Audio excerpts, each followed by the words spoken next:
पंचम वित्त आयोग से ज़्यादातर हमने नाली बनवाया है। एक सामुदायिक भवन था, उसका रिपेयरिंग कराया गया है। और कहीं कहीं पेवर ब्लॉक जो अभी फिलहाल में जो लाल ईंट से सोलिंग बंद हो चुका है, तो पेवर ब्लॉक का काम कराया है।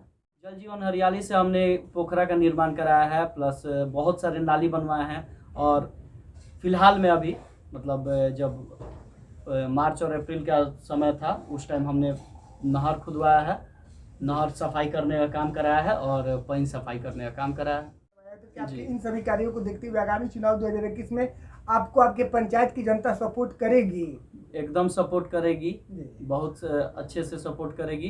क्योंकि पिछले साल से देखा जाए तो पिछले साल जैसे लॉकडाउन में सभी मजदूर आए हुए थे, सभी का मतलब देख रेख से लेके सबको प्लस लगभग जितने मजदूर आए हुए थे बाहर से, लगभग 60 से 70% मजदूरों को मनरेगा द्वारा काम दिया गया, पंचायत में ही काम दिया गया, पानी सफाई का, नहर सफाई का। और बहुत मजदूरों को, जितने भी मजदूर लगते हैं ये गली नली में या फिर ये पेवर ब्लॉक निर्माण में, सभी गांव के मजदूर को जो बाहर से आए हुए हैं उन्हें, उन मजदूरों को लगाया जाता है ताकि उनका रोजगार छीने नहीं, वो भूखे नहीं रहे। बहुत पॉजिटिव उम्मीद है मुझे, मुझे जनता एकदम सपोर्ट कर रही है। मैं फिर से मुखिया बनूंगा और उससे अच्छा काम करूंगा।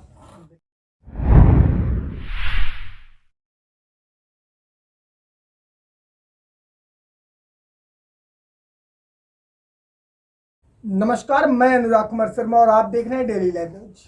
आज के इस खास बातचीत कार्यक्रम में हमारी टीम पहुंची है ग्राम पंचायत राज पश्चिमी तुरापट्टी के वर्तमान मुखिया चंदा देवी जी के पैतृक आवास पे।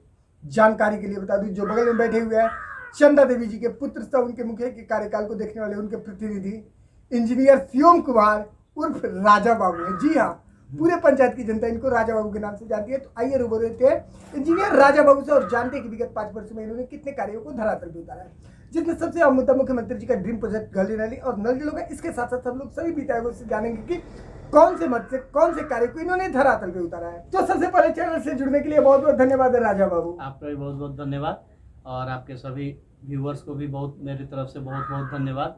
सबसे अहम बात यहाँ पे आ रही है कि आप एक इंजीनियर होकर मुखिया का प्रतिनिधित्व कर रहे हैं, आपको कैसा लग रहा है?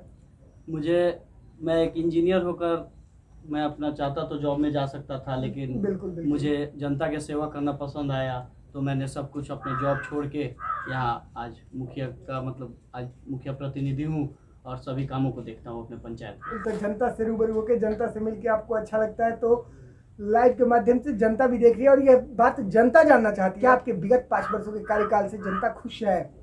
ये तो आप सर्वे करके पता कर सकते हैं पंचायत में कि खुश है या नहीं है मेरे। बिल्कुल। जी, सभी का काम हुआ है, सभी जनता से मिलना जुलना यही काम होता है हम लोग का। ये ऐसा नहीं है कि हम लोग 5 साल में एक बार उठे और फिर वोट मांगने गए। आपको क्या लगता है? एकदम जनता खुश है।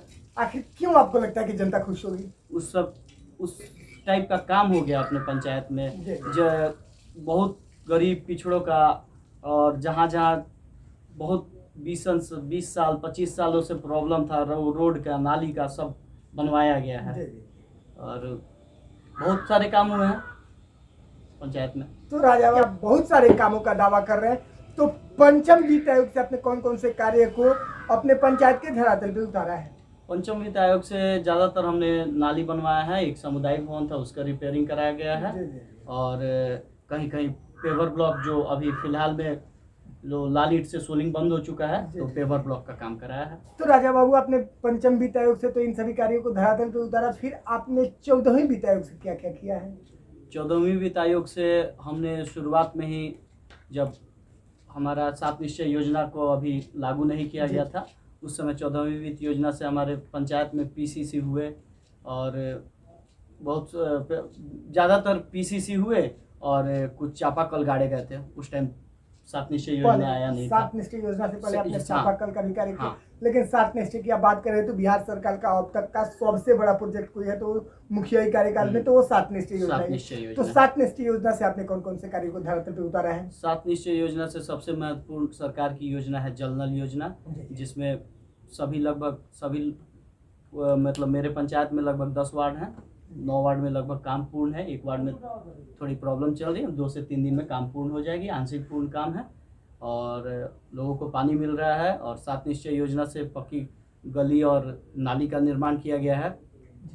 फिर आते हैं मनरेगा में। मनरेगा से हमने पोखर को खुदवाया है। वो तो बहुत- मनरेगा का 7 निश्चय का ही एक अभिनव मनरेगा में था, तो जो जल जीवन हरियाली के नाम से जाना जाता हाँ, था। हाँ, वही। तो जल जीवन हरियाली के माध्यम से आपने क्या क्या किया है? चूंकि आप जो बता रहे थे वही शायद आपने जल जीवन हरियाली से भी किया होगा। हाँ, हाँ। तो उसको जनता भी जानना चाहेगी। जल जीवन हरियाली से हमने पोखरा का निर्माण कराया है, प्लस बहुत सारे नाली बनवाए हैं। और फिलहाल में अभी मतलब जब मार्च और अप्रैल का समय था उस टाइम हमने नहर खुदवाया है, नहर सफाई करने का काम कराया है और पानी सफाई करने का काम कराया तो है। क्या आपके इन सभी कार्यों को देखते हुए आगामी चुनाव 2021 में आपको आपके पंचायत की जनता सपोर्ट करेगी? एकदम सपोर्ट करेगी, जी। बहुत अच्छे से सपोर्ट करेगी। क्योंकि पिछले साल से देखा जाए तो पिछले साल जैसे लॉकडाउन में सभी मजदूर आए हुए थे, जी, जी। सभी का मतलब देख रेख से लेके सबको प्लस लगभग जितने मजदूर आए हुए थे बाहर से, लगभग 60 से 70% मजदूरों को मनरेगा द्वारा काम दिया गया, पंचायत में ही काम दिया गया। पानी सफाई का, नहर सफाई का, और बहुत मजदूरों को जितने भी मजदूर लगते हैं ये गली नली में या फिर ये पेवर ब्लॉक निर्माण में, सभी गांव के मजदूर को जो बाहर से आए हुए हैं उन्हें उन मजदूरों को लगाया जाता है ताकि उनका रोजगार छीने नहीं, वो भूखे नहीं रहे, बिल्कुल, उनके बिल्कुल। परिवार भूखे नहीं रहे। तो राजा बाबू, लाइव के माध्यम से आपको आपके पंचायत की जनता भी देख रही है, जनता को क्या संदेश देना चाहते हैं आप आगामी चुनाव को लेकर? जनता को से मैं बस निवेदन करना चाहूँगा कि जिस प्रकार मुझे इस बार सेवा का मौका दिया और आगे भी सेवा का मुझे मौका दें ताकि इससे अच्छा काम हो सके और पंचायत में। क्या उम्मीद है आपको अपने पंचायत की जनता से कि इतना अच्छा कार्य का आप दावा कर रहे हैं? बहुत पॉजिटिव उम्मीद है मुझे, एकदम मुझे जनता एकदम सपोर्ट कर रही है। मैं फिर से मुखिया बनूंगा और उससे अच्छा काम करूंगा। बिल्कुल बिल्कुल जी। बिल्कुल। चलिए जी, चैनल से जुड़ने के लिए और अपना कीमती समय देने के लिए बहुत बहुत धन्यवाद राजा बाबू। आपका भी बहुत बहुत धन्यवाद, और सभी व्यूअर्स को और सभी जनता को और मेरे पंचायत के जनता को खासकर बहुत बहुत धन्यवाद मुझे 5 साल का मौका देने के लिए। और आगे आपसे निवेदन है कि आगे भी मुझे 5 साल का मौका आपका सेवा करने के लिए दे।